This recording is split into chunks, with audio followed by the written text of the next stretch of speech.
Hello दोस्तों, कौन कौन से ऐसे कैंसर्स हैं जिनको वैक्सीन से रोका जा सकता है या जिनकी रोकथाम वैक्सीन द्वारा की जा सकती है, आज बात करेंगे। वैक्सीन बेसिकली एक इंजेक्शन होता है, एक ऐसी दवाई होती है जिसको बचपन में किसी को अगर दिया जाए तो कैंसर की रोकथाम की जा सकती है, या किसी पर्टिकुलर प्रॉब्लम के आने से पहले उसको दिया जाए तो बीमारी को आने से रोका जा सकता है।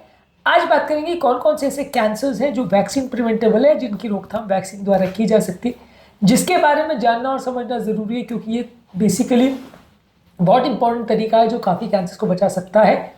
और अगर ये बहुत सारी बीमारियों या बहुत सारी कैंसर्स के लिए अगर अवेलेबल होता तो आज हमें इस बीमारी या कैंसर के लिए इतना टेंशन नहीं लेना पड़ता।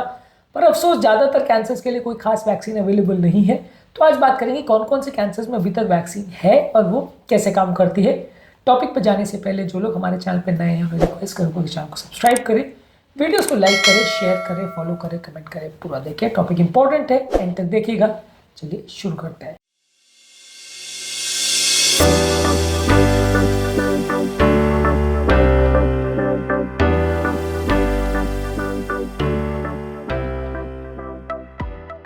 सबसे पहले सर्वाइकल कैंसर यानी फीमेल जेनिटल ट्रैक्ट में सर्विक्स जो सबसे लोअर मोस्ट पोर्शन होता है उसमें ह्यूमन पैपिलोमा वायरस की वजह से कैंसर होता है। इसके लिए वैक्सीन आती है जो कि उस वायरस के पनपने को वहाँ पे नहीं देता है। ये कई एचपीवी वायरस रिलेटेड जो किसी को अगर ओरल सेक्स के दौरान मुंह में कैंसर हो सकता है, एनल एरिया में कैंसर हो सकता है, और जेनिटल एरिया में बाकी जगहों पे जो कैंसर हो सकता है इस वायरस के द्वारा, ये सारे तरह के कैंसर्स को इस वैक्सीन द्वारा बचाया जा सकता है। बेसिकली वैक्सीन जो है ये ज़्यादातर कीटाणु रिलेटेड प्रॉब्लम्स में हेल्प करती है। वैक्सीन ज़्यादातर कैंसर के लिए इसलिए नहीं बना पाते हैं क्योंकि ज़्यादातर कैंसर सेल्स बॉडी के खुद के सेल्स होते हैं, उसको मारने के लिए बॉडी उतना इजीली वैक्सीन नहीं बना सकता। लेकिन हाँ, ये जो कैंसर जैसे कीटाणु की वजह से हो रहे हैं, जैसे ये सर्वाइकल कैंसर जो ह्यूमन पैपिलोमा वायरस की वजह से हो रहा है, तो वहाँ पर वैक्सीन पॉसिबल है क्योंकि यहाँ पे वैक्सीन उस वायरस को टारगेट कर रहा है जो कि वो कैंसर कर रहा है। उस वायरस को अगर टारगेट करते हैं तो उसको मार के हम कोशिश कर सकते हैं कि व्यक्ति को कैंसर ना हो। ये बेसिकली बच्चों को या लड़के लड़कियों को 9 से 12 साल की एज में लगाया जाता है। 45 साल की एज तक ये वैक्सीन लगाई जा सकती है, अलग अलग व्यक्तियों के रिस्क फैक्टर्स पर डिपेंड करेगा।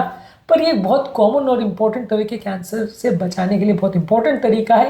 ह्यूमन पैपिलोमा वायरस जो भी कैंसर करता है, ज़्यादातर जेनाइटल और ओरल कैंसर करता है, जिसमें सर्वाइकल कैंसर फीमेल पेशेंट में सबसे कॉमन तरह के कैंसर में से एक आता है। उसकी रोकथाम के लिए वैक्सीन बहुत अच्छा तरीका है जो उस प्रॉब्लम को रोक सकती है।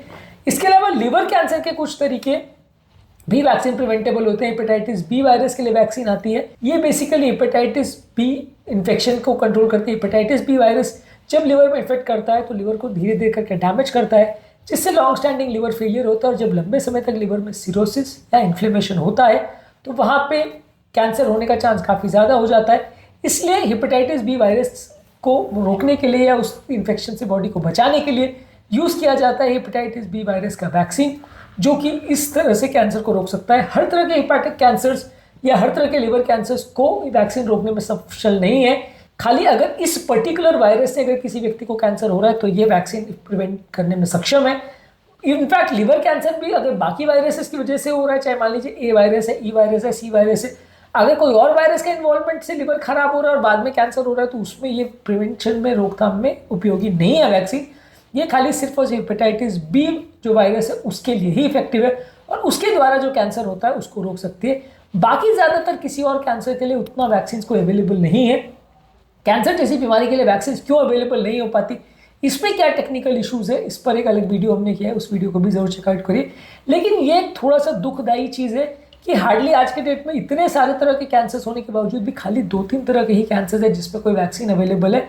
बाकी ज़्यादातर किसी भी कैंसर के लिए आज तक कोई वैक्सीन डेवलप नहीं हो पाई टेक्निकल कारणों की वजह से, और क्योंकि ज़्यादातर जो कैंसर्स इन्फेक्शन की वजह से नहीं होते, इसलिए कारण ये है कि इस बीमारी के लिए कोई वैक्सीन नहीं बन पाते। ज़्यादातर ये वैक्सीन इन्फेक्शन वाले प्रॉब्लम में ही उपयोगी होती है। यही कारण है कि और भी शरीर की दूसरी बीमारियाँ जैसे हार्ट अटैक है, लकवा है, या बहुत सारी दूसरी बीमारियों के लिए भी वैक्सीन आजकल अवेलेबल नहीं है। ज़्यादातर बहुत कम ही ऐसे कैंसर्स हैं जो वैक्सीन प्रिवेंटेबल हैं। ये कॉन्सेप्ट डिस्कस करना ज़रूरी इसलिए था कि ज़्यादातर लोगों को लगता है कि यार कैंसर इतनी खतरनाक बीमारी, क्यों इसके लिए कोई वैक्सीन नहीं बना लेते, ये इतना डेंजरस, हार्ट अटैक इतना डेंजरस प्रॉब्लम है, क्यों इसके लिए कोई वैक्सीन नहीं बना लेते। तो ये कॉन्सेप्ट को भी थोड़ा समझना ज़रूरी है। आज के टॉपिक में हमने बात करी कौन कौन से कैंसर्स हैं जो कि वैक्सीन प्रिवेंटेबल है।